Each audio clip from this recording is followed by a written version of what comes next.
என் அன்பான பக்தர்களே, கர்த்தருடைய வார்த்தைகள் போற்றப்படட்டும். நான் அருண் பி.எஸ். மட்கி.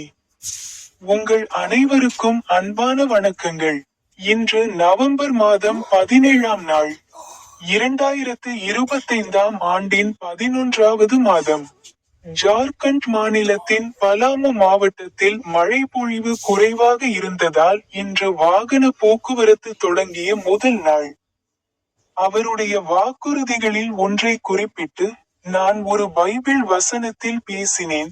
சங்கீதம் 119ஆம் அத்தியாயம், வசனம் எண் 105இல், நான் சொன்னேன், உங்கள் வார்த்தை என் கால்களுக்கு ஒரு தீபம், என் பாதைக்கு ஒரு வெளிச்சம்.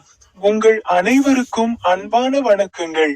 எனது யூடியூப் சேனலில் உள்ள ஸ்டிக் பொத்தானை கிளிக் செய்ய மறக்காதீர்கள்.